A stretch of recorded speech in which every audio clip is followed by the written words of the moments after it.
नमस्कार विद्यार्थियों।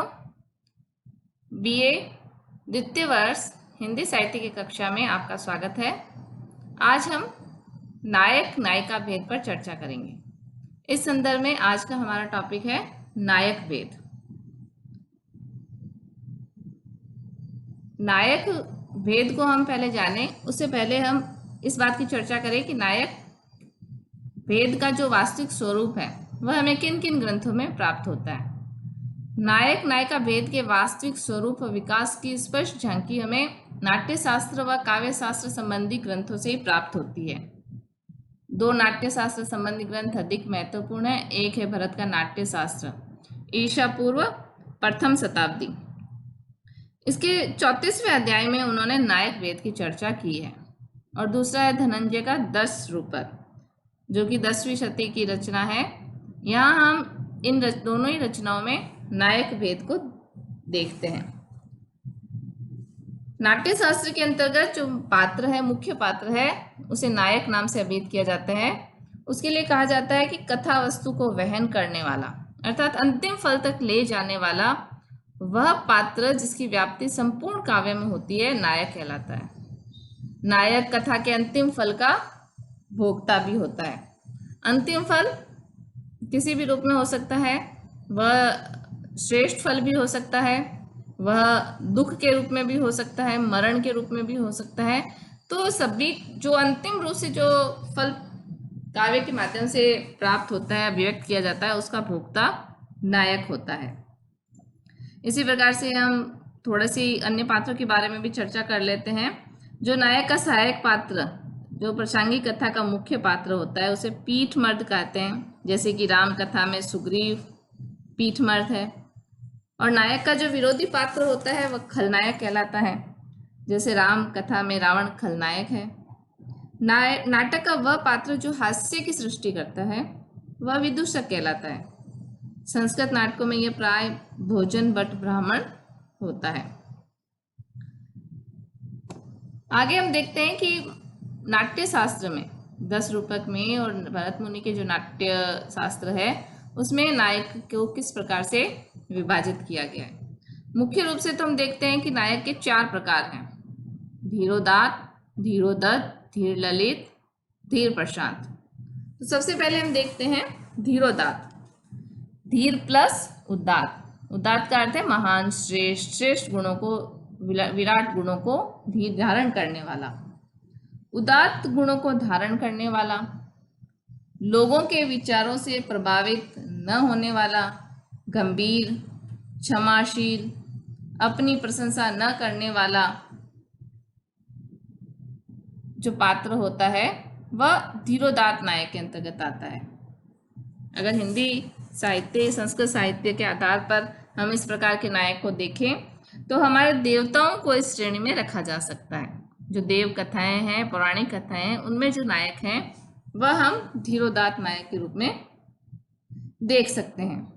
उसके पश्चात आते हैं धीरोदत्त। धीरोदत्त का संधि विच्छेद यदि हम करें, धीर प्लस उद्यत। उद्यत का मतलब होता है शीघ्रता से जो उद्यत हो जाता है, शीघ्रता से उद्यता के गुणों को धारण करने वाला। जो शीघ्रता से अपने पर धैर्य नहीं धारण कर पाता वह उद्यत पात्र या उद्यत नायक कहलाता है, धीरोदत्त नायक कहलाता है। ऐसा जो नायक होता है वह उद्दंड पर्वती का आचरण करने वाला होता है। घमंडी, ईर्ष्यालु, माया, कपट, चंचल, क्रोधी, अभिमानी होता है। ऐसे नायक के अंतर्गत हम राक्षस, दानव इत्यादि जो ये पात्र हैं ये धीरोदत्त नायक के अंतर्गत आते हैं। रावण, कंस, दुर्योधन ये यदि किसी कथा में नायक हैं तो वह नायक धीरोदत्त नायक के रूप में आते हैं। उसके पश्चात हम देखते हैं धीर ललित। धीर ललित जो नायक है उसके गुणों की चर्चा करते हुए नाट्य शास्त्र और 10 रूपक में कहा गया है कि जो धीर ललित नायक है वह कला, साहित्य, नृत्य, गायन में कुशल होता है, सर्वथा निश्चिंत रहता है, कोमल स्वभाव का होता है, संगीत कला, नृत्य वादन, गायन, संगीत, साहित्य, काव्य कला, सभी कलाओं का वह रसिया तथा ज्ञाता होता है। यदि इस रूप में देखा जाए धीर ललित पात्र के रूप में, तो हमारी प्राचीन कथाओं में हमें जो राजा महाराजा मिलते हैं उनमें कई राजाओं महाराजाओं का वर्णन इस प्रकार की विशेषताओं के साथ किया जाता है, तो वह राजा महाराजा धीर ललित नायक के रूप में परिभाषित किए जा सकते हैं। इसी प्रकार से पौराणिक कथाओं में श्री कृष्ण का जो चरित्र है वह धीर ललित श्रेणी में आता है। उसके पश्चात है धीर प्रशांत। पठन पाठन जप तप विद्या आदि का जो ज्ञाता है और जो सामान्य गुणों से युक्त है, उसमें कोई विशेष गुण नहीं, सामान्य रूप से जो आवश्यक गुण है वह होते हैं, वह धीर प्रशांत नायक के अंतर्गत उसकी गणना की जाती है। और ऐसे पात्र हमें हमारी कथाओं में ब्राह्मण, गुरु, ऋषि मुनि इत्यादि यदि नायक के रूप में चित्रित किए गए हैं तो उनमें इस प्रकार के गुणों का उल्लेख किया जाता है। तो मुख्य रूप से इस प्रकार हमने देखे कि नायक के 4 रूप हैं, धीरोदात, धीरोदत्त, धीर ललित और धीर प्रशांत। अब हम आगे चलकर देखते हैं इन्हीं नायकों के श्रृंगारिक चेष्टा के आधार पर जो भेद हैं वह किस प्रकार किए गए। श्रृंगारिक चेष्टा अर्थात जो 9 रस माने गए हैं उनमें से एक रस है श्रृंगार रस। श्रृंगार रस के वर्णन करते समय उसकी चेष्टाओं के संदर्भ में जब नायक की चर्चा की जाती है, नायक की बात की जाती है, तो तब नायक के प्रत्येक नायक के जो हमने आगे 4 भेद बताए नायक के, उन प्रत्येक नायक के 4 भेद और किए जाते हैं। जैसे धीरोदात नायक किए तो उसके भी 4 भेद, धीरोदत्त नायक किए उसके ये 4 भेद, धीर ललित किए, धीर प्रशांत के ये 4 भेद होते हैं। तो इस प्रकार से उन चारों के 4 भेद होके ये 16 प्रकार के नायक बन जाते हैं। तो इसमें हम श्रृंगारिक चेष्टा के आधार पर देखें तो ये नायक 4 प्रकार के माने गए हैं। उसमें पहला है दक्षिण नायक।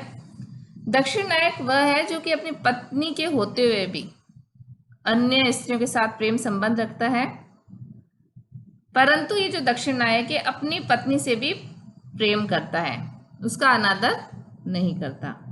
इसी प्रकार से सठ नायक, जो सठ नायक है यह भी अन्य स्त्रियों से प्रेम करता है, अपनी पत्नी से भी प्रेम करता है, लेकिन इस नायक में और दक्षिण नायक में विभेद यह है कि यह भला पुछला कर रखता है, मीठी मीठी बातें कहकर अपनी स्त्री को और पराई स्त्री को दोनों को ही इस प्रकार से उलझा कर रखता है ताकि स्वयं के संबंधों का पता न पत्नी को पता चले और न पर स्त्री को पता चले। तो इस प्रकार ये बातों को बनाने में, मीठी मीठी बातें करने में सक्षम होता है। दृष्ट नायक, ये वह नायक होता है जो कि विवाहिता स्त्री के अतिरिक्त अन्य प्रेम संबंध रखता है और पता चलने पर भी विवाहिता का मान नहीं रखता है, अपनी पत्नी का अपमान करता है, दूसरी स्त्रियों से संबंध रखता है और यदि उसके संबंधों का खुलासा हो जाता है तो वह अपनी पत्नी का अपमान भी करता है। अगला नायक श्रृंगारिक दृष्टि से है अनुकूल नायक।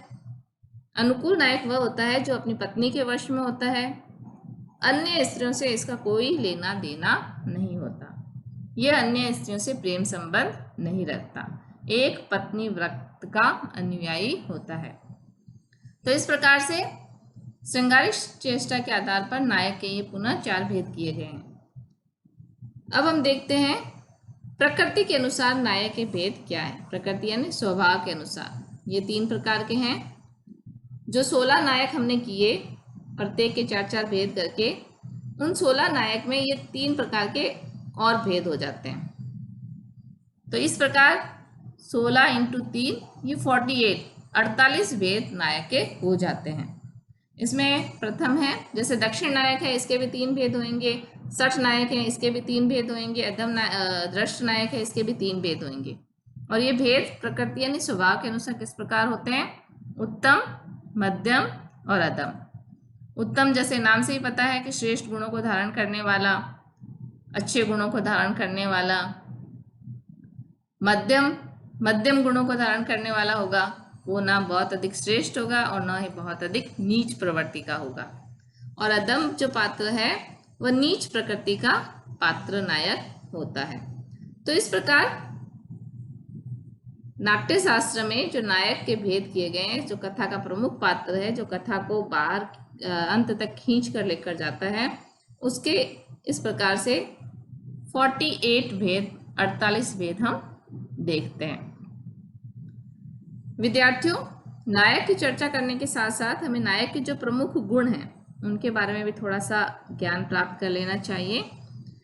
हम देखते हैं कि नाट्य शास्त्र में नायक के कुछ गुण बताए गए हैं, जिसमें पहला है शोभा।